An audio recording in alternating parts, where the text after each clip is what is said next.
And I will say to you that we have recording these, and they're turning out pretty well. So if you'd like to receive a copy of the recording, I'll be glad to send it to you.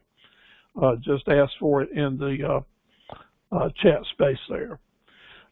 I'm Steve Carver. I'm in Dunn. This is my presentation number 936, and I appreciate y'all being on my journey, and let me be on the journey with you. We're operating as the Academy of Entrepreneurs and Associates. All of you are very important, and not only for your first time here, but to keep coming back and help us with the networking and the feedback so we can help a lot of people. You're welcome to contact me by email at any time. Any way I can help you, I'll be glad to do it. I'm not a lawyer and I'm not an accountant, just trying to offer you free advice, and I always recommend you get several opinions before you make any really important decisions related to your financial security or your business. So find your chat button. Make sure that if we're not communicating yet, that you give me your email address, type business that you're in, and any other information that you'd like to share. That way I can better serve you when I'm answering your questions or maybe offering tips and suggestions for you. So use that chat board, and then please respond to my email. That lets me know that you're paying attention. So, as you most of you know already, I've got lots of study guides I can share with you, and I'm very willing to do it. If you some that you want to mention to me, I'll be glad to send to you. Okay, y'all have been on board with me now for 3 sessions. We got 4 more to go. So stay with us, and I appreciate you going steady with us. I will be announcing next week that we're going to have 5 more nights after this session, starting on Wednesday nights. So if y'all would like to keep venturing on and learning, we'll have different topics. In this next series, we'll be doing them in 1-hour sessions. We'll start at 6 and do a hour session, and then those that want to stay on over till 7, we'll go right into a second subject. But what we're going to try to do, working with the Small Business Center at Kenansville, is to offer more topics in fewer nights. So I'll be announcing 5 Wednesday night sessions next week, and y'all certainly be welcome to join into those as well. They'll start after these are over. Excuse me, I've got a cough. Sheila, it's good to have you on board tonight. Looking forward to working for you and with you down in Rockingham. Thank you for the work that you're doing for the county down there.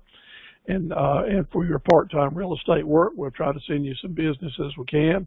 And when you're ready to do your event planning, we've got some folks we can help you do that as well. I'd like to recognize previous graduates that are in business that have taken what they've learned here and made their businesses grow larger and better and doing really well. Recognizing Eddie and Dwayne Fairclough in Sampson County. Their business is growing.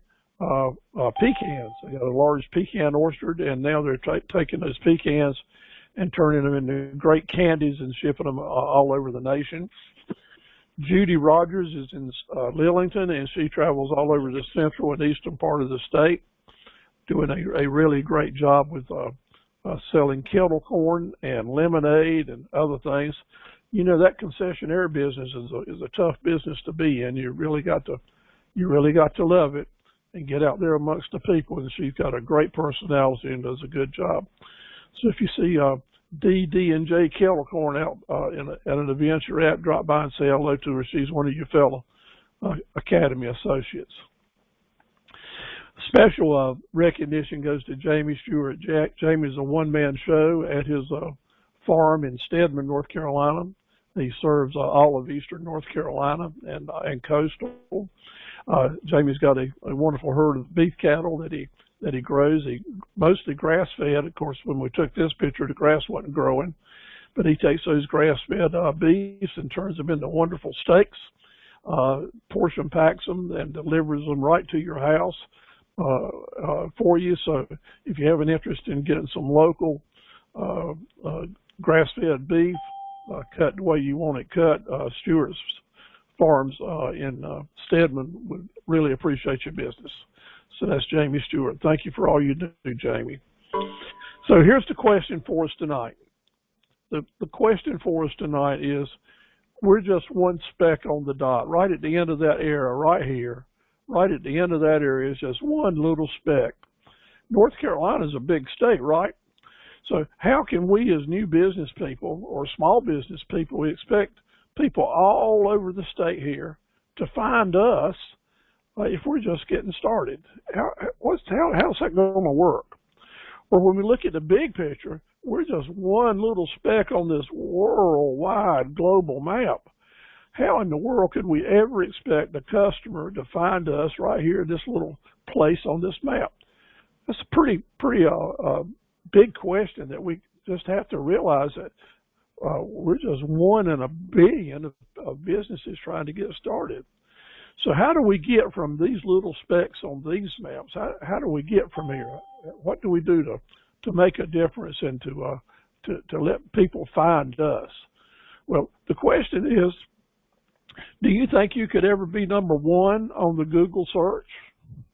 Do you think you could be on the top line and even possibly in the top 18 places that come up when somebody searches for your business without using pay-per-click and without doing any boosting? Is there any way in the world that we can do that? To change that map to just bring everybody looking at us. I mean, bring all the arrows right down to where we are, to bring them right down to Sampson and Harnett County here or wherever you're located, to bring all the attention right straight to your website and to your business. That's why you're here tonight. And that's what marketing is all about. And that's why I get so excited that I can tell you, to go from that little speck on the map to be number one on your list, it's going to take a few things for you to do and to be dedicated for it.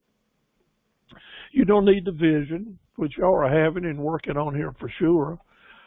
The mission statement is very important because you do have to have the mission to keep you motivated. And there's going to be some time to be invested and maybe a little bit of money. And as you get started in business and expect to make a lot of money, you'll have to invest a lot of money. And by golly, you probably will need a darn great webmaster to help you along.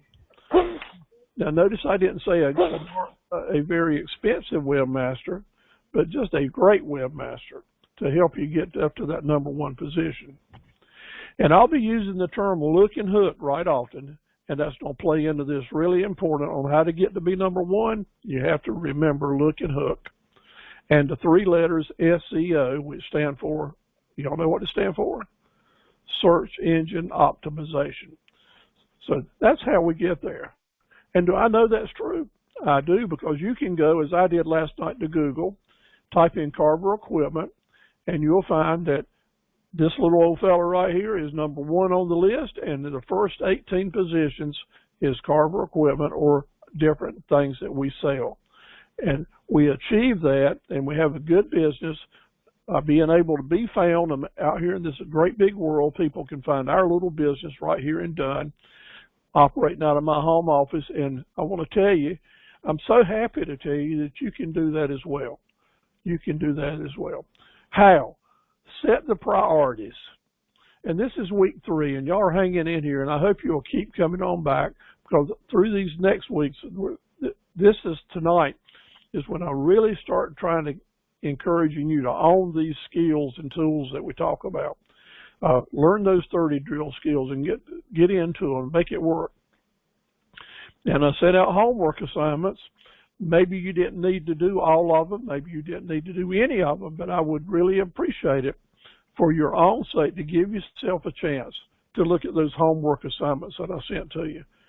Own the drill skills, start doing your videos, list down your 5 profit centers, and email them to me. I just don't want you to email. I want you to email them to me so I can see what you're doing. I want you to email to me your videos. And if you don't want me to share them, I will not share them. If you allow me to, we'll all take a look and see if we can help each other along. Tuesday, I encourage you to start getting your photos together, your images that you might use in your brochures and your Facebook ads and on your websites. Put some images together. Just having text on the web page as this looked, it is not exciting at all. Wednesday, I wanted you to spend some time on Facebook. Get your own Facebook page up and running. Invite 20 friends to come and be your friend on there. If you don't know how to do that, once you befriend me, I'll start sending people to you and show you how to do it. And while you're on Facebook, encourage other people to become a part of this series and do business with the Small Business Center. It's a good way to start learning how to write testimonials. And today, hopefully, I was going to ask you to find me on Facebook and let me be your friend. Several of you did that, and I appreciate it. But as soon as you can start sharing your information with friends and learning how to do that, you'll learn how to share your business information with all those friends too. And so far, you haven't spent a penny doing anything. These are the 11 study guides that went out in the email that I sent out. And if y'all didn't get them, then I've got your incorrect email addresses, or you hadn't given it to me. So if you did not get the emails, first of all, check your spam files, because when you have 11 attachments, sometimes that'll go to spam. And if I need to resend them, just go to your chat button and say, Steve, please resend the study guides, and I'll be glad to do it. It may be tomorrow before I can get to it, but I will do it. Okay, let's talk about drill skills. We're going to keep talking about them for 2 more weeks, and then hopefully by then you've practiced at home and you own them. So just talk along with me. Just remind yourself that you're just making this part of your business DNA. Why do you want a business plan? So you always know what's left. Why do you want a good marketing plan? So you'll know what's next, what you can do to keep your business coming next week, next month, next year. We need those 3 types of profit centers. We need to know them to bring in new customers, repeat business, and big ticket sales. And we need at least 5 profit centers in our business. The RLC is the raving fan customer. That goes out in the world and advertises our business for us. In DCP, no demand, change to plan, means always be willing to change and make changes because nothing stands still. Always be connecting the dots, A, B, C, D. That means make decisions that make sense. By the way are the 3 words that lead to upsells and stacking profits. 3 ways to catch fish or keep fresh bait in the water. The way we catch customers is we keep sending out constant promotions. What's the best way to find customers? Is to help them find you. We can't be all things to all people, but we can be everything to some people, and those people will become your raving fan customers. Don't pay off long-term debts with short-term cash flow. Why? You'll go broke real quick. What's the difference in marketing and advertising? Our subject tonight. Marketing is looking at the big picture, the long-term. Targeted advertising is looking at the short picture. Now, the new things starting tonight this week. Who's your meanest, toughest, strongest competitor? It's you and your distractions. Who is my biggest, strongest, toughest competitor? It's me and my distractions. There's enough business out here for all of us to do really well if we can apply ourselves with skills and techniques and strategies, but we have to find time to do it and be willing to do it. How do you fight that competitor? We have to achieve and set priorities. Setting those priorities, and I don't get into that pretty deep tonight.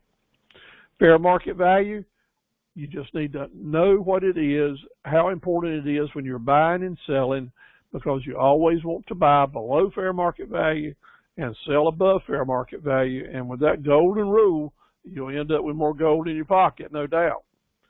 The L&H I've mentioned once, it stands for look and hook in advertising.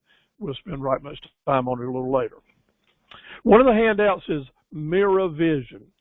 When I first started this and talking with entrepreneurs and seeing what most folks that are starting in business do not have, I found it to be do not have the ability to look at the situation in front of them and see how it looks through their customer's eyes, or look at the situation or opportunity in front of you and see the possibilities for the future through forecasting. This is something that we just really need to work out. So I was talking with Sheila a little earlier, and Sheila, you know how important this is when you're looking at real estate. If you're listing a property, the homeowner sees it one way and you may see it another, and you know, and we all know through experience that each one of us have different concepts and vision when we're looking at a product or a service. Someone that's in the landscaping business may look at the scene here on the left, the before side. That's what the homeowner has now. And he or she has to have the vision what it can look like when they're finished so that they can present their ideas and images and have a good understanding about how much work it'll take to get it from one point to another. So mirror vision is looking forward, like you've got a mirror and you're just focusing it in different ways with different criteria. We may think ourselves as looking as the person on the right here, but maybe in reality our customers see us as the person on the left. It's kind of hard to do as entrepreneurs because we can all get stuck in the mud and stuck in our own way, right? And who's got a better opinion of ourselves than us? But we must consider how we look in the customer's eyes, how our business and our presentation looks. So if you'll have a chance to read the statement that's in the email to you, that I go into the details, but the bottom line is, it really doesn't make a difference how our ads look to me and you. It makes a difference how it looks to our customer, how it looks to that targeted customer group. That's what we have to focus on. And when we're doing the look and the hook, that means we want our ads to look great through our customer eyes, through mirror vision. So just keep that in mind. Be thinking about that. Our main thrust tonight is going to be on marketing your small business. And here are the things that you kind of got to have to get started. And I'm looking over the list of folks that are with us now. Sarita, welcome. And Valerie, good to see you. I see Shirley's on board with us. Cindy and Datoya, hey, how are you? I hope you're doing well tonight. So let's think about the things you've got to have to get started. And some of you, I already know, have done a lot of these okay. But I also know that probably all of you are missing one or two of these items. A menu of products and services. Have you written down what you're going to do and how much is it going to cost the customer? You need to have at least 5 of those because they will be your marketable profit centers. Please go ahead and write them down, 1 through 5 or 1 through 25. Write them down so you'll start thinking about it, because you can't do your business plan until you do this, because each one of those profit centers will become an income generator. Email them to me if you have any questions. Let me know. Be thinking about what customers are going to be buying from you, who they are and where they are, and how you're going to stay in touch with them. Okay, we've got some more background noise.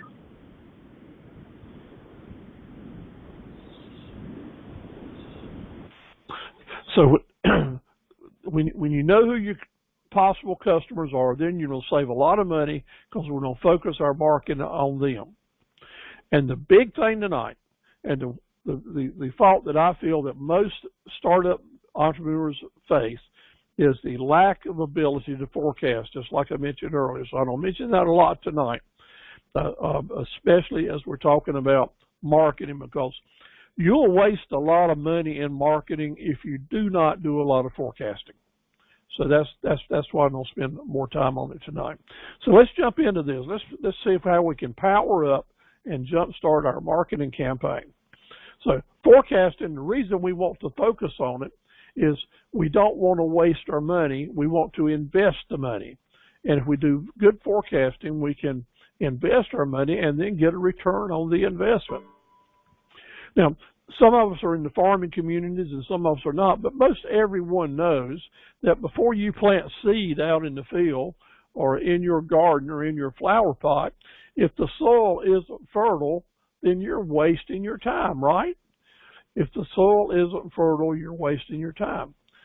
If it's out of season, like if you're planting seeds in freezing weather and watering them and everything, well, the water's going to freeze and rot the seeds out. So the season is important and timing is everything. When it comes to marketing and advertising, if you're not taking that under consideration, then we're going to waste a lot of money. We don't want to plant seed on infertile soil. I can't even talk tonight, excuse me. At any rate, what we're talking about here is marketing in the right season and at the right time, because we will waste a lot of money if we don't spend our money properly. We're not going to plant the seeds out of season, and we're not going to waste our marketing money out of season. So this past weekend, how about that snow, folks? It was nice to have a nice snowstorm without ice, right? Well, here I was. The snow started coming down, and I was watching TV in the den, and then all of a sudden, here comes an info commercial on Snow Joe's snowblowers, cordless snowblowers. I'd never seen them before or heard of them before, but I said to myself, Lord, have mercy, this person has got his mess together, because he has got because I'd been thinking about forecasting tonight. So I noticed that Snow Joe had it together. I went to the websites, and they had a great website already set up. They had videos already set up. I mean, they were there. They were doing the pay-per-click, so they were at the top of the page, just really ready for the snow to start coming. And as soon as it started snowing, as soon as the weather moved in, then they started advertising on TV and sending people to their websites. When you got to their website where they sent you to, you saw that they had done all their homework and having upsells ready. In other words, you could get the blower and push shovels and salt and all different types of specials for upsells. In other words, they knew that if someone ordered a snowblower, they'd probably order some of these other things if they had them there for people to see and to buy. Then I went to their landing page where you actually buy, and notice how well they had it organized. They had their snowblower plus some upsell stuff. They talked about their warranty. They had a deal of the day to where you could save some extra money. And I noticed over here that they also had a place that you could give them some feedback, and a third function that if you wanted to talk to someone, you could go to chat. Now, that is a powerful landing page. Not only can you pay now the whole amount, or you can finance it, that makes it easy to buy, and that's all about what marketing is about. It gives the customers the options to save a lot of money. Let's see how.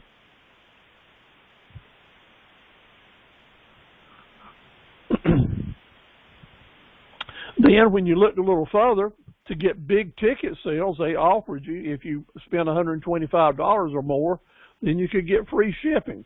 There's a lot of different ways that you can say, and by the way, to keep your big ticket sales coming in, you can do it by bundling, or you can offer a certain sale amount to get a free shipping, and such as that, as they had done right here. I'm sorry. Let me ask you to mute your mics if you haven't done it. We got someone coming in with a mic. I think it's Rayford. Rayford, glad to have you on board tonight. We'll be talking about you a little later on, probably. Okay. Now, when it started snowing, I noticed that Snow Joe went to pay-per-click. That was, they started boosting their ads because they moved up to the top of the paid list. When you look at your internet, these ads that have the yellow background and are at the top, those are ads that have been paid for click. That means they paid extra money to get up to the top of the list, and they did that when the season came in. And we want to think about it the same way. We want our marketing presentation to be out there all year long. But when it's time that we really know that the customers are digging in their pocket, ready to spend money on things that we sell, then we're going to take some extra effort to open our campaign up, as they did by going on TV nationwide. It was just an amazing TV campaign they had. Well, I took the hint, and then I asked my administrative assistant, Maddie. We started putting together some ad campaigns just like old Snow Joe did.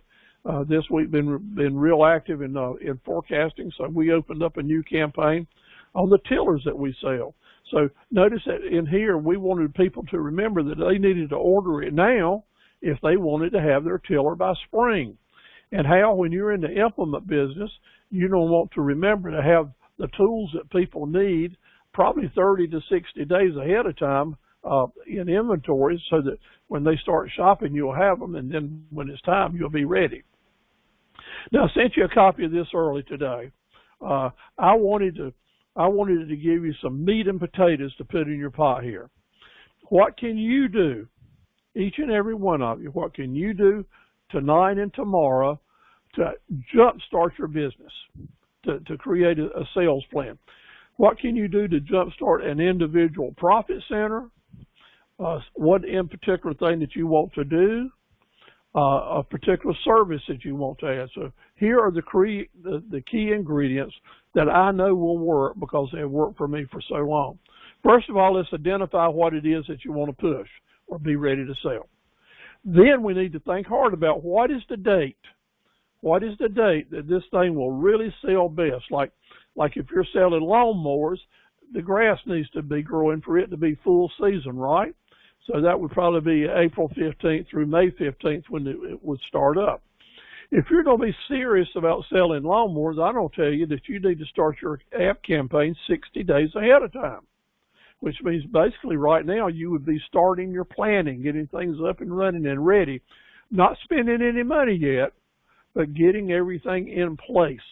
You need to think 60 to 90 days ahead of your season. So what are you doing here thinking, Steve? What am I talking about? I'm talking about developing your pricing, your discounts, your targeting strategies. And just like Snow Joe did, he developed a whole list of items that he could bundle in packages to create upsells. I'll guess that Snow Joe makes very little money on that snowblower, probably very few dollars. But I also guess that he makes tons of money on the upsell items. He's using his snowblower to bring people to the website where he knows that if he can get them there, they'll buy other things from him.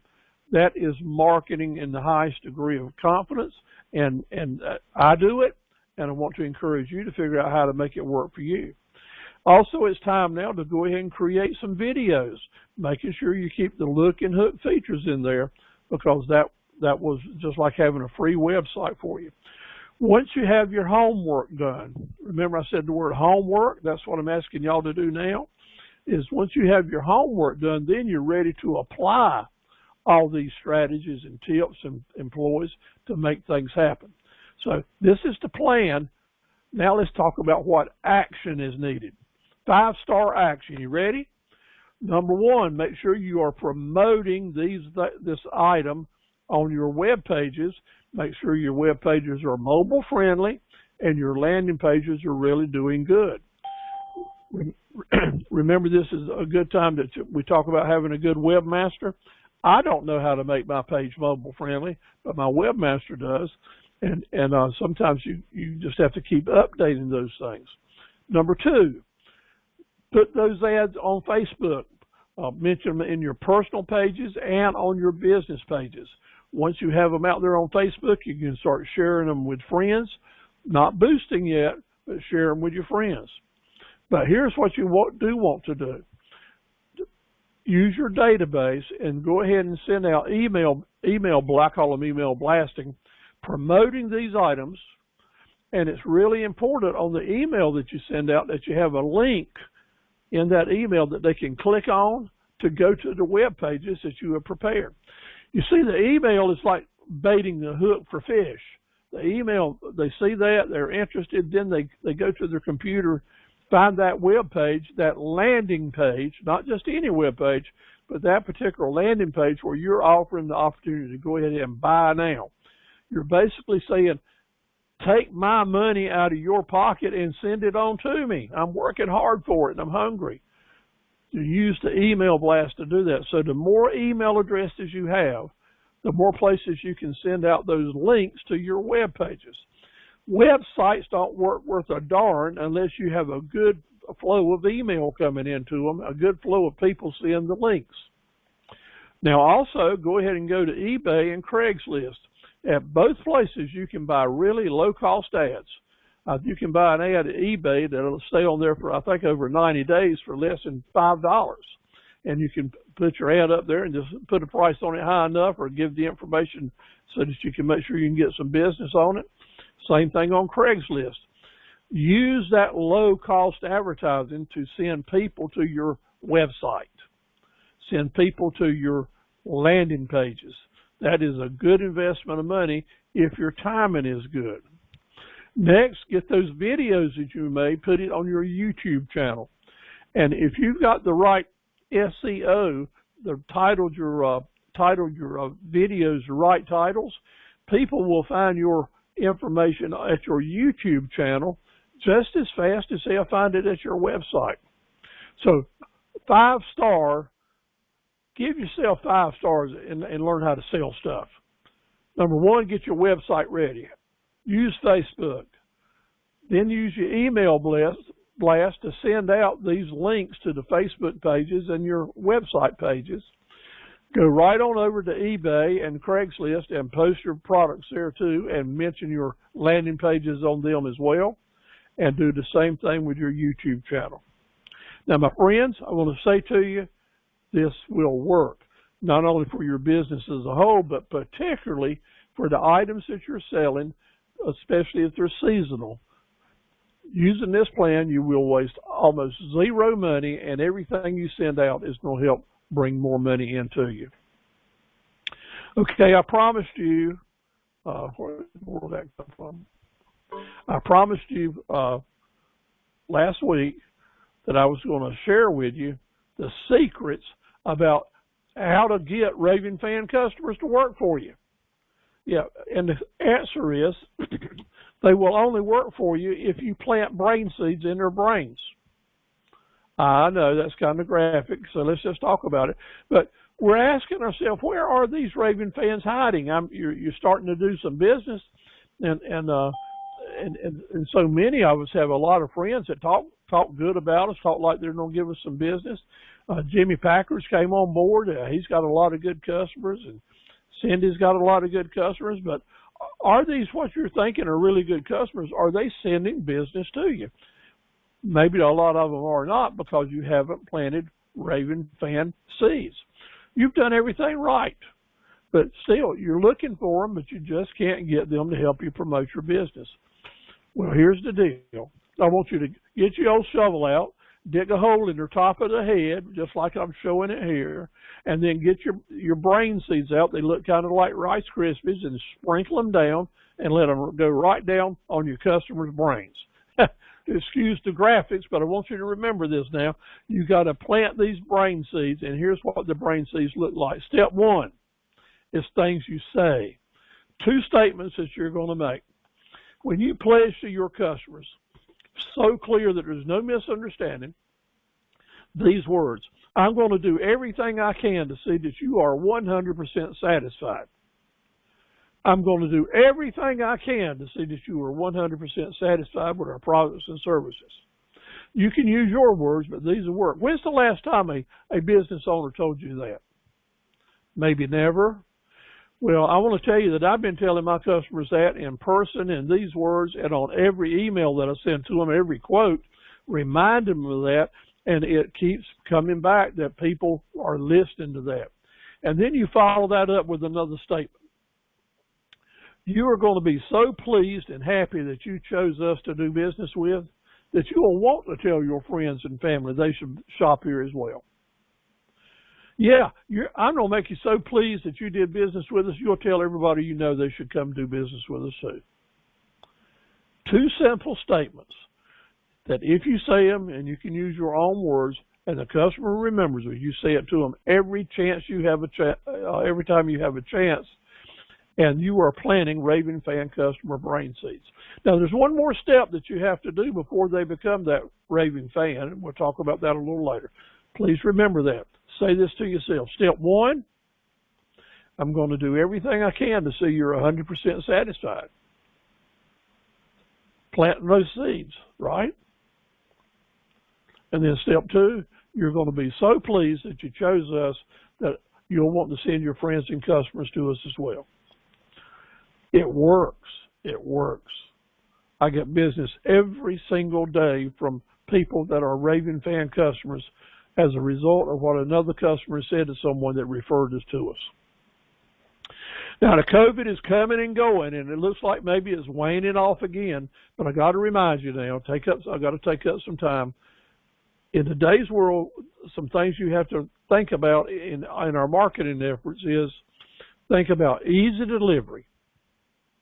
Think about drive-through or takeout or pickup. Make it easy for your customer to do business with you, because during the 2 years of COVID so far, people have got used to this and like it more than they ever have before. And people have got used to doing business on the internet, and so any way that you can make your business work on the on the internet is a good thing as well. The question I need to ask you, what are you doing to reconnect with customers that you got out of touch with during the last 2 years? Some people, this is a kitchen right in Wade, North Carolina, and they passing out this card to people that come in there to remind them that they'll bring the food right out to you, take out, curbside pickup available.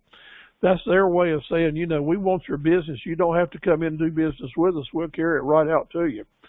Think about what you have to do to reconnect with your customers.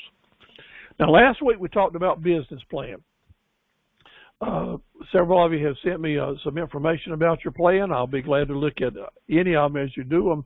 But a part of this business plan, a part of these expenses, look right here, marketing and advertising. So what we're talking about tonight has a lot to do with your business plan as well. You can't have a business plan without having a marketing plan. You got a graphic in your handout. You can take this graphic just like you did with your business plan and make it work. But this is all about, and I like to call it the golden goose plan, because we're after getting this golden egg down here, but a whole lot more. After we do all these things that it takes, coming around with my cursor here, to get to the golden egg, then we got a lot more to do to get back over here to learn what's next. We're going to start here, doing our surveying and our market fit, our pricing and forecasting, doing lots of things all the way down here to picking out our targeted customer groups, as we talked about last week. We're going to do all different things about getting our upsells ready and using the word by the way, doing all that things, and by golly, we will make a sale. And this is where most people stop saying, okay, my marketing plan worked because I made that sale. And that is so wrong. That is so wrong. When you get to making a sale, your work has just started to put together a marketing plan that will tell you what's next. And the reason for that is, after you make a sale, then you get to talk to that customer. And you remind him, remember I said there was 3 steps to a raving fan customer? You remind that customer that you really want them to be 100% satisfied. And when you made that sale, you put that customer information into that database that I mentioned earlier. See the database right here? You're always putting in, you're always adding email addresses to your database, so when you do a blast, you can send out more email to more people. But when you do that follow-up and remind the customer that you really care and you want to make sure everything was right, that is the perfect moment. It's the magic marketing moment that makes everything I'm saying to you work a whole lot better. I don't know if you like bread. I like bread too much. But man, when I can put some peanut butter and jelly on it, it just turns it into magic, right? Well, when we are able to put the magic marketing moment over the top of our marketing and advertising, it is magic, because when you're able to say to them, thank you for your business. Didn't you tell me you were going to buy this in September? Or who was that neighbor you mentioned that was interested in doing this? Or what size shoes do I need to have for you next time around? Or what's the next thing you're planning on buying? You start quizzing the customers and getting information out of them to help you plan your business, to help you forecast when you're going to have sales, to help you forecast what the demand will be, to help you start writing a customer list. And let's say that you're a cosmetologist, and you would say to that customer, now, I need to get you down for your appointments. Why don't we just go ahead and plan that every other Friday you'll be in at 10 o'clock. Do everything you can to fill your calendar up. Yes, sure, you'll have some cancellations from time to time, but when you start making appointments with a customer, then what that represents on your calendar is cash flow. And what's next is not, I'm going to be broke, but what's next is, yeah, I'm going to have some cash flow to operate. And when you have a good marketing plan that's doing this for you, doing a lot of the stuff we're going to talk about later, you'll be able to sleep a lot better tonight, because you'll know that some business is coming your way, and you'll have, through that magic marketing moment, you'll know what's next. Now, this has got to be your plan. I'll help you with it all I can and give you some fundamentals, but every plan is going to be a little different. And I'll say to you that as you get into it and you start spending some money advertising, especially in print media, like in the local newspapers, and they can be quite expensive, a lot more than maybe you even dreamed they would be. But everyone in the advertising business has a plan. And who is the worst person that you can take advice from spending your advertising money? It's the person that's selling advertising. Let me repeat that. Who is the worst person you can take advice from? It's the person selling advertising, because they want a company to be very profitable, but which company? That's right, their company. I want to encourage you that it's your plan, it's your marketing plan that you need to follow, not theirs. Because here's the little secret. Once you have a plan and they come to you showing you how their package deals work and this and that, you're just basically going to say, that is all well and good, but here's what I have to work with. Now, you draw your plan up around my budget, around my goals. And you know what? They'll be glad to do it. Because if they're pros, they'll be glad to do it. If they're not pros, you might not want to do business with them either way. But the message here is, you stay with your plan, and when you're talking to the professionals selling print media, selling radio, TV, cable vision, signboards, brochures, all different types of advertising, everyone will negotiate with you, because that's what people do that are in business to stay in business. You need to stay away from take it or leave it at marketing. That is, when you say to your customer, you got one choice, you got one price, here it is, take it or leave it. Because, my friends, people will leave it. Unless they're really hungry for one particular thing that you're the only person in the world that's got it, they're going to shop and look for a better deal. But if you have this yes, if, no, but negotiating tools working with you that we'll talk about in week 6, you'll find ways to hold that customer there and different ways to find common ground, so that you are not just saying take it or leave it. You're saying, look here, let's find a way to make this work for you. Here's something new. Just don't talk about it tonight, not in the future. It's the 27 times rule. It's a very important rule in my history and in my future as well, and I think in yours. You need to know so that you don't get surprised. People aren't going to buy from you the first time they talk to you or the second time. As a matter of fact, most of the time a customer needs to see your presentation or hear about you or be reminded that you're real 9 times before they're going to do any business with you. And if you're getting in touch with them through advertising and marketing, they will miss seeing your best placed ads 2 out of 3 times. So if you got to see them 9 times, then they're going to miss you 2 out of 3 times. Marketing and advertising campaigns need to be based on 27 to make sure that you're giving your chance and your customers a chance to see what you're doing. So we're going to call it the 27 times rule. And here's kind of what it looks like. What I do is I put a chart out just like this. I'll list my 3 weeks down by different ads for 27 different ads. That's giving me a chance for my 9 times rule times 3. And if I'm running continuous marketing ads, as I do low-cost ads at my website or pay-per-click or Craigslist or eBay, as I've just mentioned earlier, which I just did some ads there today, and I'm spending $5 to $10 or $15, I can stretch that out over 27 different ads and spend $270. So I know that in this particular campaign, long term, I'm spending $270. That's putting your marketing budget together. But when I've got something special to do, like snow joes or tillers or things, I might want to buy some more expensive ads that are larger, have more graphics in it, more look and hook, and those ads are going to cost me more money. Matter of fact, in this template, I'm using $55 ads and $125 ads to promote this particular thing that we're getting ready to do. Well, if I buy 27 of those ads, mixed up like I have them here, I don't spend $2,465. That's a lot of money to old Steve-O.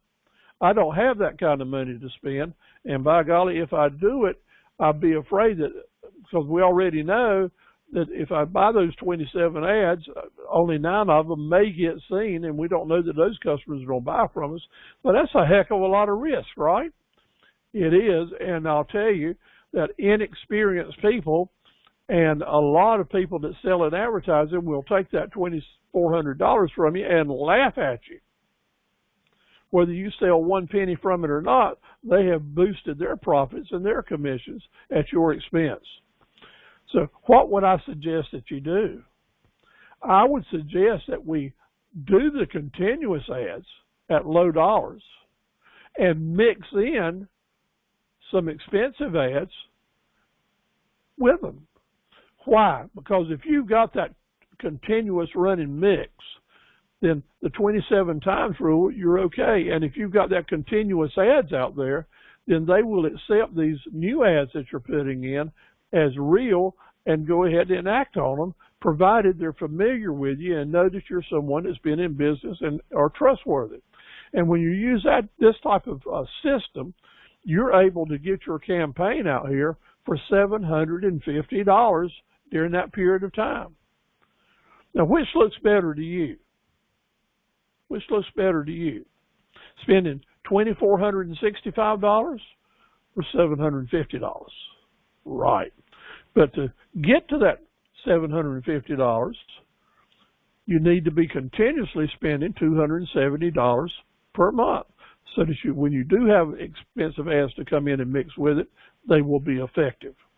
So the message here is, it is smart to make the investment for long-term, low-cost advertising, because that's one thing that gives you fertile ground.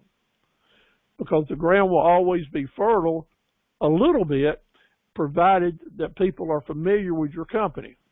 And then when the season comes, jump in and add these big ads into it for a little bit more money and save a ton of money. Save a ton of money. But now I need to say to you, there's always 2 sides to every story, it seems like, right? What completely blows away this important 27 times rule that I just talked to you about? Yeah, and it is important, and I do want you to use it. But more importantly, I want you to know there's one thing that just blows that rule away, and that is one little raving fan customer destroys destroys the need for a 27 times rule. Well, we all don't have as many, none of us have as many raving fan customers as we want. But if a raving fan customer goes up to you and recommends that you go buy this food at a restaurant, or tells you what a great place this is to do business, they don't have to tell you that 27 times or 9 times. Just one time to do it. That's why, as much as I want you to focus on the 27 times rule, I want you to focus more on creating as many raving fan customers as you can. And what's the secret to doing that? Give them those raving fan customer brain seeds, and that's one way to get your business up and running. Always tell your story in your marketing and ads. I've noticed, I've looked at a lot of y'all's presentations on Facebook and the business ads that some of you already have. And what I'm going to have to say to you now is, each and every one of you, except Latoya. Latoya is a shining example of an exception. She has done a great job of making a personal presentation. People will do more business with personalities than they will with text on web pages. That's why the pictures are so important, the photographs. That's why it's important that you do the videos, because you become an individual instead of just a web page. So you're able to tell your story 100 times better with photographs and videos than you can just in text pages. Let people know they're doing business with you and just not a company. It will make a big positive difference from you. It changes the way people think and the way that they act. It changes the way they feel about it. Now, how would you think about seeing just a page that said veterinarian, I wear a green shirt and I love pets? Well, you could say that in just 2 or 3 sentences, or you can replace 10,000 words with this one photo. Think about the kind of photos that you might have to promote you and your business and start sharing them. Now let's kind of plant this picture in your mind. The salt, pepper, and the pepper shaker. The M on the salt shaker represents marketing. The A on the pepper shaker, advertising. Marketing is like salt. It salts away our business. It preserves our business, preserves our memories. We'll use a lot of salt. Pepper, on the other hand, we just use it to spice up things, and we don't use a whole lot of pepper usually. It's the same way with marketing. Marketing is the salt. Advertising is the pepper. We use the pepper for special occasions. We use marketing all the time. Both of them cost money, and we need to make those investments. Marketing is a piece of advertising is a piece of the marketing pie. And it may be the major piece, and most always it's at least 60% or more. The advertising is, because you're using higher dollar ads to do that. So when someone asks you which is bigger, your marketing budget or your advertising budget, I want you to be astute enough to know that your marketing budget is always the larger. It's the pie, and the advertising is just a piece of that pie. The difference, remember, marketing is long-term, advertising is short-term. This will be one of your quiz questions at the end of the Academy series. Okay, it's today. Here we are on Thursday. What are we doing? Have you done your mission and your vision and your promise statements? Have you written down a few sentences? I've sent you several samples of it. Have you applied this to your business? You're not doing this for me. You're doing this for your customers and for yourself, because you'll use those statements on your business cards, on your brochures, at your website, and in your emails. And generally when you're talking to people, it will give you a better presentation when you're making introductions. Your mission and vision statements are basically what you're going to say in your introduction videos, right? Also, or you have a cell number available for your business, or you're promoting a cell number so people can send you text numbers. Text messages are very important in today's world. Make sure your business is able to get text messages. Have you thought about the different ways you can use DBA, doing business as, so that you've got your company name, but you've also got the other names that you can go by. I think I counted up at carverequipment.com. We're using DBAs, probably more than 30 of them now, in different ways that we're marketing our products so that we'll be more attractive to different customer groups. I did some ads today on some of our sickle bar mowers, and I changed the name of them from sickle bar mowers to solar farm mowers, because so many solar farms are going up nationwide, and we've got a really good product that will work that. So I got a feeling that people that are searching, new contractors and solar farm owners, are typing into the internet solar farm mowing. So I don't have some web pages named that, some photographs, a lot of SEO. So there's going to be a good chance in a few weeks when you type in solar farm mowing, carverequipment.com will come up. I want you to apply those type of strategies with what you're doing so that you can have the right DBAs and SEO to work for you. Again, I need the menu of services and products and some type of pricing, and you're going to need it too for your business plan. Everyone is good. It's good to have a list of frequently asked questions. In business, you're going to be asked the same questions over and over and over and over again. They may have a few words different in it with the different customers, but generally you're going to get the same questions over and over. Go ahead and write those questions down, and then right under it, write down the answers to them.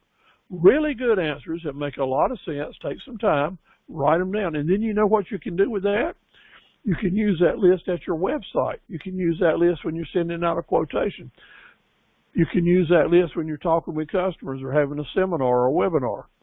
You can use that list to help train your employees, because those employees are going to get those same questions, and if you can give them a heads up with these good answers on all these questions, you know what that's going to do for them?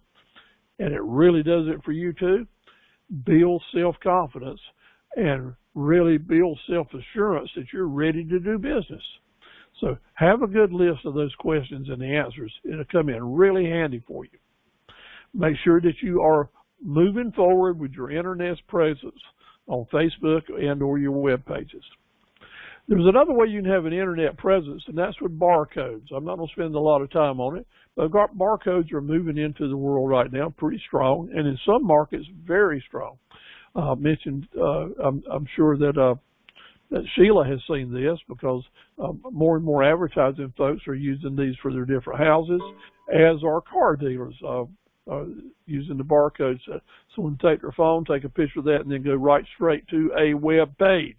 That's what it does. The barcode helps your customer find your landing pages. So give some thought to whether or not you think that can apply in your business. Here's some examples where you see them all the time. This was on some greeting cards that we got. So you use your cell phone to take a picture of that barcode and go right straight to their page where it's at. Also, on anything that you're doing print-wise, always remember to put your website, your domain name there so people can go to your website. Your website only works when people are going there. One way to get them going there is you use and promote it all the time that you can. This is how Hallmark does it. Excuse me. Also, they use their logos, spread it around. You're doing this work so you can help people remember you and find you. All different types of things. Here's some different good examples of different doing business as. Hallmark.com is also doing business as Hallmark Licensing and Marketing Company. The more that you can do, probably the more customers are going to find you. Your internet presence needs to send a message, and that is in some way, whether it's done as a soft touch or just out loud, you need to let people know that everything is negotiable. Yes, you can buy this and you can pay one price for it if you're paying with cash, or another price if you're paying with a credit card, or another price if you want to do a wire transfer, or another price if you want to pay it this way or that way. But you know what? Even though I've just went through 5 or 6 different prices for the same product, my profit stayed the same. It did. But you gave the customer different options that they could buy it and save money. And those type of strategies go a long way against the take it or leave it proposition. What's the message you want your customer to have? We can negotiate. What's the message you don't want you to have the customer to have? Take it or leave it. Because that leave it is very attractive if that's the only thing they have. Have you got your business cards ready? Have you done your business cards? Send me a copy of it. Yeah. Put some flavor into it. Use some colors. Put some good messages on your business card. Think about it. Nice thing about it is don't order 15,000 because as soon as they come in, you'll probably think of something you wish you had done different. It happens to me every time, and I've been doing business cards every year for 50 plus years. So, but you need a business card now. If you've got 2 or 3 businesses, I want to encourage you to have 2 or 3 different business cards, especially if one business might take away from the other in the customer's eyes. Remember, mirror vision is very important. When you hand them that card or that brochure, the message needs to be, I'm here for you, you're very important for me. It's not that, I am so busy I may not even get around to talking to you because I got all this stuff going on. Be careful with putting too much information on your business card and make sure that that card is going to be attractive to that particular customer. Here's a copy of my business card.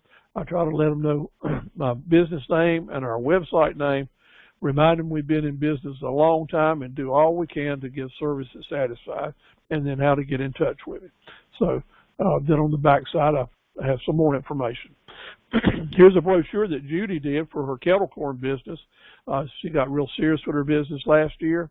Got a website up and running, did a really nice brochure. If you're thinking about doing that and you need some help with the graphics or want to get a contractor to help you with it, I've got a couple of people that can help you with that design, help you with your images. Cost you a little bit of money, but in the long term, you'll be glad you did it because you have a first-class product. List down your targeted customer groups. Who are the customers that you're most likely to do business with, and so that we can get that market campaign going their way. Write down your introduction. a personal introduction. Write it down, script it, so that you can make it on your video and get your speech down pat. And you might have a different introduction when you're talking with a customer about your real estate business or your equipment parts business or your barbershop business or your administrative assistant business or your business down in Wilmington where you're promoting personal travel. The more businesses you have, the more introductions you're going to need to be ready to make. Like Rayford Wells' introduction for his towing business would be one set of facts, but if he was really focusing in on his horse training business, he would use something different. So be ready to go both ways and then do videos of them so that you'll be able to share that with people on the internet. You can do it. A lot of people are doing it and keep doing it better. Steve, I just don't know how to price my stuff. I've never bought and sold products before. That might be something that Hal is working with. You a little bit of experience on Craigslist. But if you don't do it big time and keep working the things, generally when you're looking at an item, I want you to be able to sell it for 3 times more than it cost you. That's a good place to start in your thinking process. I can buy this for $100 and sell it for $300. I've got a good chance there of not getting in trouble by doing that. So think about that, how to price your products and services. The different pricing strategies you will use, how are you going to merchandise it and show it off, and are there some psychological methods that you'll want to use. The 3 times rule, let's talk about that in a minute. That's your cost times 3. Your raw cost $25 times 3. Why 3? 1/3 of it's $25 is for just to get back your raw cost. Another $25 is to cover your cost of doing business, your CODB or your overhead. And then that leaves you room to make $25 to pay your taxes and to have some profit. So the selling price on that $25 item at $75, you got a pretty good chance of not getting in trouble and actually making $25 profit. Okay? Now, somebody would say, well, I can buy it for $25 and double my money and sell it for $50. Well, if you sell it for $50, basically all you've done is covered your raw cost and your overhead, but you haven't really made any profits yet. So we're always going to keep that in mind. Now, once you figure that out and you end up with that $75, then you have to take it to the next step and see how that plays out in the actual market, in the marketplace. Do you need to adjust it up or down, or maybe just walk away from it? But that's a good place to start. A lot of psychological methods are used in pricing. That's why you see a lot of 99 cent. That's why you see a lot of people in their presentations that say only my price is only so and so, or that's why you'll see things bundled. That's why you'll see things that are marked up way up high, so it's higher than anybody else. And then you'll see other people mark things real down low, so they got the cheapest price in town. All those are different strategies that we'll use, and we'll talk about more and more of those, and I can send you some good information there. Important thing for you to consider now is how to keep your calendar booked up. If you're selling time for money, the calendar is the gauge of how well you're doing. So remember, I want your business plan to settle out at 4 days a week, 4 weeks a month, and 12 months a year. You should be able to have a profitable business and build your business plan around that. We went into that into depth last week. Learn how value added can help you raise your profits. Value added, we'll talk about big time next week, is itemizing and thinking about and making sure the customer knows that you're adding things into your proposition that the competitors are not, and you're not charging extra money for it. That's the little things that you do that other people are not doing that makes what you're selling a better value than what the competition is. Fair market value is going to come into play every time the word marketing comes up if you're a pro. Are you a pro? Yes, you're going to be a pro. Pro don't mean that you're large or been in business a long time. It means that you really learn these basic fundamentals, and one of them is fair market value. Now, here's the definition. I'm going to slow down and ask you to read it and let it sink in. I'll get some Coca-Cola here.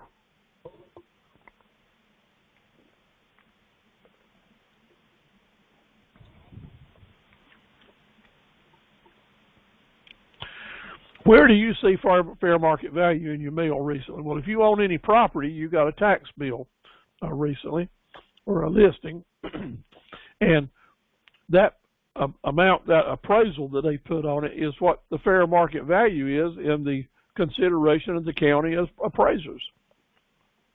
That is what your property or my property or anybody else's property would sell for if you had a buyer that wasn't under any pressure and he knew all about the item, working with a seller who was not under any pressure, and those two people that had a lot of sense and familiar with the market, when they agreed on what the price would be, that would be the fair market value.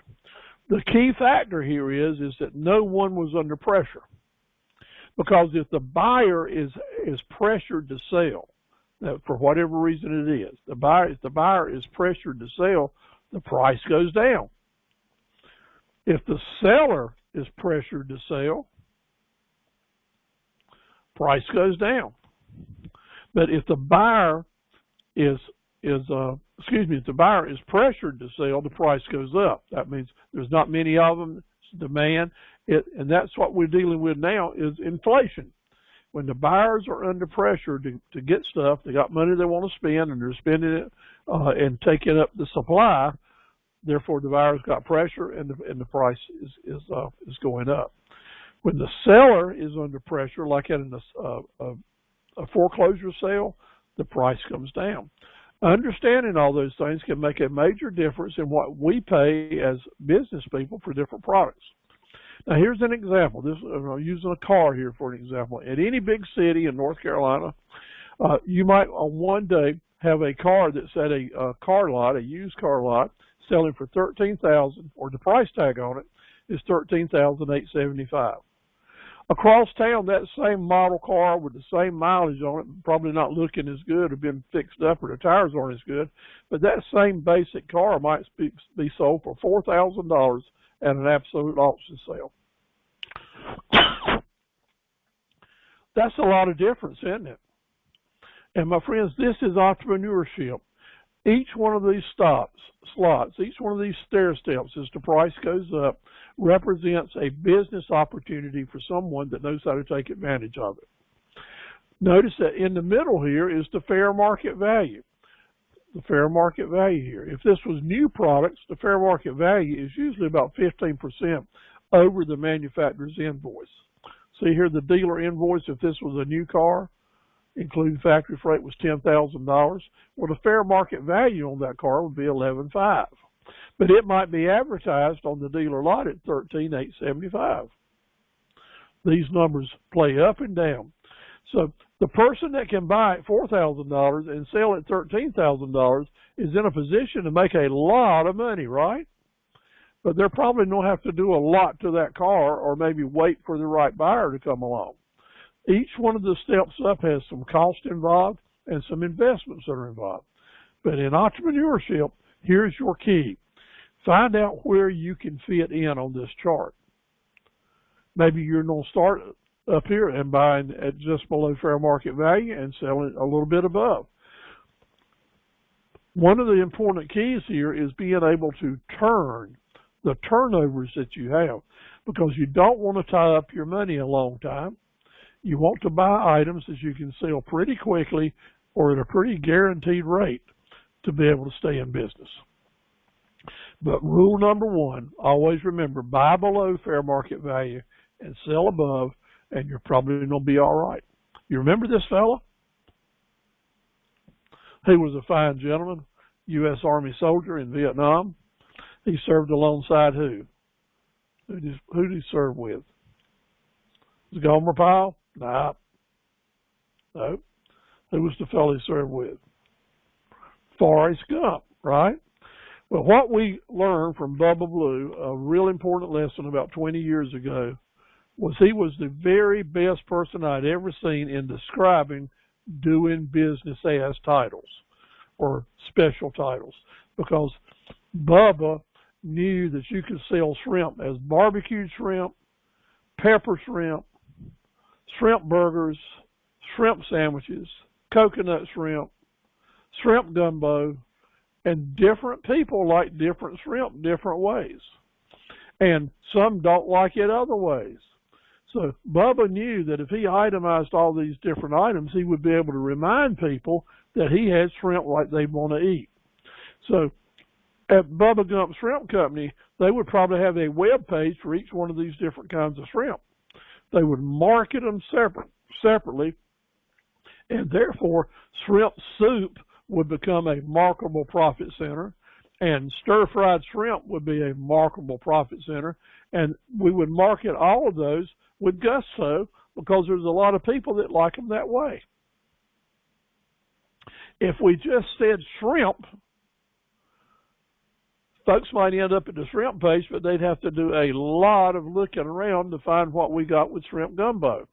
But if we had a shrimp gumbo web page with good SEO in it and good looking hook promotions, people would go right straight to a page that showed shrimp gumbo, a place where we could buy it and order it, send our money in, and they would get the business.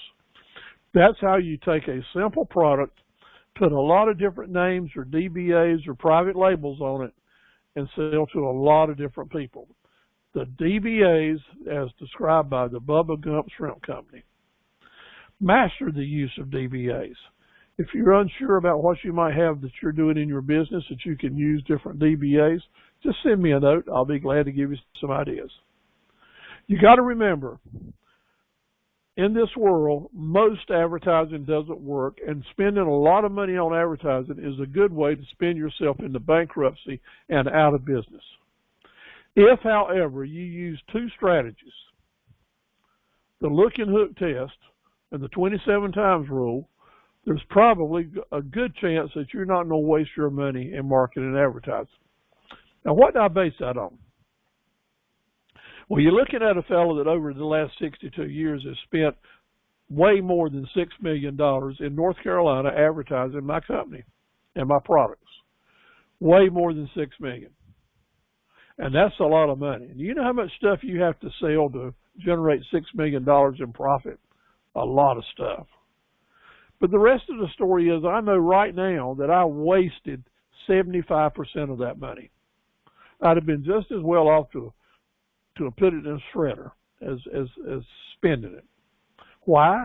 Because at that point in time, I was maybe where you are. I didn't understand look and hook, and I didn't understand the 27 times rule.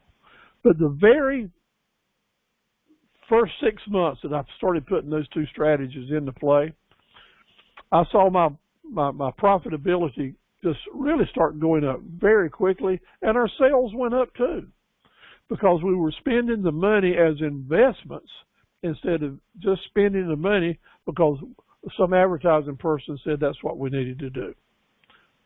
The L and the H. The L and the H. And don't be offended here, because this is where I got to say to you, I want you to become a very good hooker. Yeah, very good hooker. Don't get me wrong now, because I want you to use the look and the hook, that kind of hook, okay? The look is the L and the hook is the H. And what that is, the look is every time that we do a presentation or an ad, we want it to be different and dramatic and simple and assertive. We want to do it right every time. In other words, it needs to look good so that people will spend a few seconds, be captured by it, hang around there a few seconds, and maybe read what's in the ad. Just don't put junk out, but really work on your ad. Examples using good images and colors. And then the hook, making sure there's a hook in that ad, and the hook is the text that says a call to action. That's what the hook is. So when I'm saying I want you to be a good hooker, what I'm saying also is every time you put an ad out here in the world, put something in that message that encourages people to do business with you now. Because if they don't do business with you now or right away, you won't know if that ad worked or not. You won't know if it was effective or not. But if you put those hooks in there and people respond to them, in other words, you're getting nibbles like you're fishing, you'll know if it's working. Now, knowing that and keeping up and a record of what you're doing in your ad campaigns will tell you in a few months what not to do and what to do more of. then your investments will become better investments and you'll get more return on them. So the look and the hook. The look, make sure it's worth reading, and people will spend a few seconds there. The hook is a call to action that says, act now, call me today, call me right away, and here's why you need to do it. Now, that might be discounts that you're offering, that you had planned to offer. It might be by telling people you need to order it now if you want to get it before spring. That's what I'm doing with my equipment business. Or a lot of other strategies that you can move people out of their easy chair over to their phone or their computer and start doing some shopping with you. That's what advertising is supposed to do. Not just gives people something to read and smile and laugh about. That's wasted money. But when you got the look and the hook in there, you're planting seeds. You're planting seeds for future business. Remember that, the look and the hook. So anytime that you're doing that, always, anytime you're getting ready to spend some money or send out some free advertising, ask yourself, is there some reason in here that someone will want to do business with me right now? Who are your specific buying groups? Who are the people that you can identify with? Who are folks in your community? There's a large group of them that you can, if you mention them, they'll come and do business with you. It might be veterans, it might be soldiers, it might be the Legion or the VFW. It could be teachers or folks that work at the social services department. It could be women in general or grandparents in general or seniors or members of the lodge or the Shrine Club. It could be Chamber of Commerce members. Folks that you think that you can focus in on, get email addresses, send advertising and low-cost advertising to them for a fairly small amount of money that will generate money coming back into you. That's good investments. That is very good investments.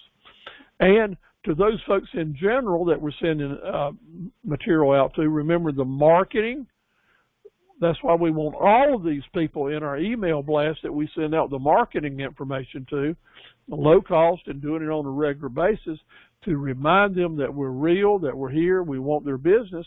And then when you have a particular market that's coming into play, a certain season, you can boost that up a little bit, make some larger ads, maybe spend a little bit more money on them.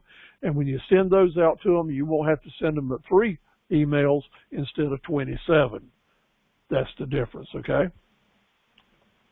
So here's an example of a Teacher's Appreciation Day. Maybe in your business you could do that.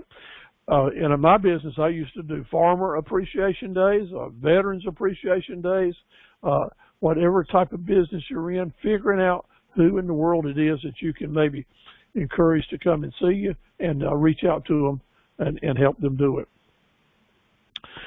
Now, it's 2022, my friends, and maybe you didn't think the internet was going to have anything to do with your business, but I will assure you that it does.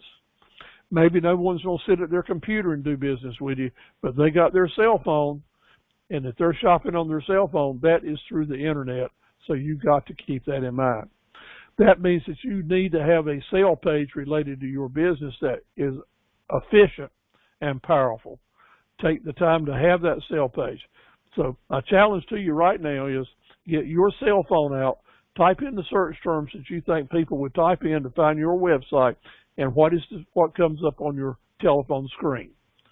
If it comes up with a mobile page that encourages them to press a red button and send you a quote and ask for a quote, or press the blue button and call you up right now, or send you a text message, then I'm saying you're on the right track. Because the very minute that you can get a shopper getting in touch with you directly, that puts you ahead of all the competition. It's like cutting the knees out from underneath your competition if your mobile page gets them to contact you and to do more than just look at your website. Your Google My Business account is equally as important, because you don't have to have a website, you don't have to have any other presentations, but you can have your business up and running tomorrow by establishing your Google My Business account. You can put tons of photos, tons of advertisement, lots of information there. I just updated my Google My Business account. I've been promising to do it for months.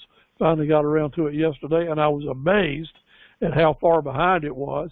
And so it's something that we all need to do. And it's one of those things that it's easy to put off. So let me ask this. See, Jack's been in business a long time. Jimmy's been in business a long time. Sarita's in business. Valerie's is. Are your Google My Business accounts up to date? And Rayford, do you have yours established? You have your Google My Business account established for your towing service? There couldn't be a more important business to need Google My Business than someone that's in the emergency towing business. So give that serious thought. If you need help with it, let me know. I'll be glad to give you some tips. Your landing pages is where it happens. If you don't sell on the internet, those pages that people land on need to be encouraging them to go ahead and do business with pricing, with options for them, with the right kind of words that let them know you want their business now and give them reasons to call you now. Testimonials are so important that I've asked you all to practice writing some testimonials. And hey, I'll take some credit. Do some testimonials on this Academy series. Send it to Bart or send me a copy of some feedback on what you think about what we're doing. When you learn how to write testimonials, then you're going to be able to write testimonials for your own business and share them with customers and give them some ideas about how to reword them and send them back to you. Nothing wrong with sorting the first ones you get in. That's just the way it needs to be done, and I'll be glad to help you with it. Now, at our website, I've got testimonials going back about 7 years. So at carverequipment.com, you can probably see close to 1,000 testimonials there. Why? Because the biggest reason a new customer won't do business with you over the internet is they don't know you or think that you're trustworthy, or that you will deliver on what you're promising. But if you've got scores of testimonials up there from satisfied customers, it just washes that anxiety away. It is so important. So pay attention to this. Let's get that done. I'll be glad to give you all a reference or a testimonial. Just ask me for it. I can attest to the fact that you're very conscientious and trying to grow your business in the right way. Any kind words just help out a lot. YouTube, you cannot ignore it any longer. If you want your business to move forward, spend some time doing your videos. Spend some time doing your videos. I want to see you do that. So I'm going to give some personal challenges on out here now to Cindy and to Jack and Jimmy. You've been promising me videos for a year or longer. You hadn't come through yet. And Sheila, you got some places that you could show some videos. Sarita, you've got some up, and I hadn't seen them on your Facebook ad. Valerie, you've done a great job with videos. What are you waiting for? If you're in business, help people do business with you, please. Yep, I'm acting like a coach here, and I'm trying to motivate you. Why? When I put videos on one of my web pages on a particular product, I see within the first week start getting more and more interest and activity in it. It's like your hair's on fire on a web page. If it's got a good video there, customers will seek it out. And then you can share your video there and put it on your YouTube channel, and people that find it through YouTube end up going to your web page as well. So it's a double whammy. It gives you two strikes at that customer. Please listen to what I'm saying. It is so important and so powerful. So let's bring it on in for a landing now. Let's talk about this thing. Remember what we've been talking about. Every chance you have, be the very best person you can be.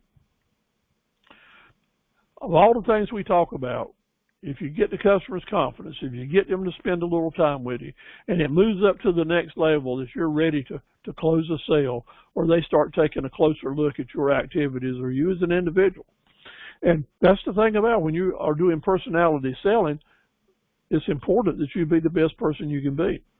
Now, having had exchanges with you, I know that you guys are good people, and you need to share that in different messages with your videos. Help people. Be willing to spend some time with them and do what you need to do. What is the magic moment? Yeah, that sounds a little childish or elementary, maybe, but it's not. Because the magic moment in marketing is that you put your marketing plan together.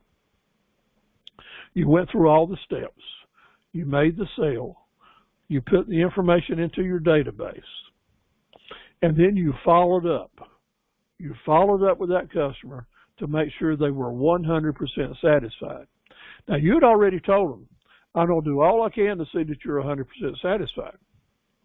And you will want to tell all your friends and neighbors because you're going to be so happy. All that did was planted the seeds. But when you go back to them and say, I sure am glad you're happy with that. I want to remind you, I want you to be 100% satisfied.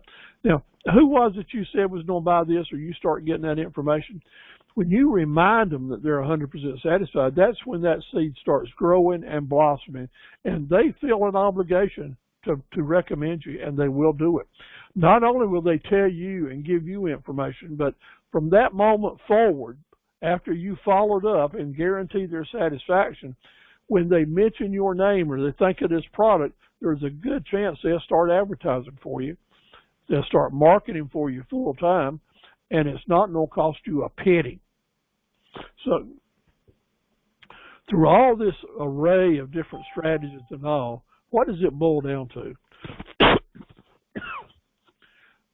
One customer at a time, making sure they're happy, spending the time with them to have a personal relationship when you can, and doing all you can to know that you're working for their 100% satisfaction.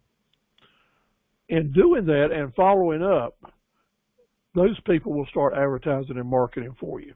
Now, that group of customers will send you a whole new groups of customers. So the magic marketing moment is yours to have. Now, what else is magic about that? Once you start experiencing this repeat business and raving fan customers giving you good feedback on what you need to be stocking and having ready for next month or next year, or what other products you might need to add, or what they're interested in, the magic here is that you move from being scared to death that you're not have enough business to stay in business, to having some self-confidence to say, okay, I'm on a little roll. I think we're going to be all right. Yeah, things are tight this month, but I got enough raving fan customers that I think will pull me through next month, especially because I've got all these email addresses and I can send out reminders that we've got things. And guess what? I've got some items that have seasonal things. So I've got, I'm in the suntan, bathing suit, and sunglasses business. So I'm going to start getting my ad campaign together so that when May 15th comes around, they're going to know I'm here and I don't get a lot of business. Or whatever else that you've got coming on the market. You know, plan ahead. You know, start forecasting, which is going to become such an important business skill for you, and that is forecasting to help you move your business forward. So I will say to you, thank you. I know that I've sent a lot of stuff your way tonight, and I'm sorry for overloading you if I did that. But read those handouts, send me emails coming back, and by golly, we'll make it happen any way that we can for you. Remember that the Academy goes on for 4 more weeks, and then we got 5 weeks after that if you would like to join us and earn another certificate. The topics will be similar, but there'll be a lot of brand new topics we'll be talking about, and we'll do that. And we'll certainly want to be working with you. So let me go right here.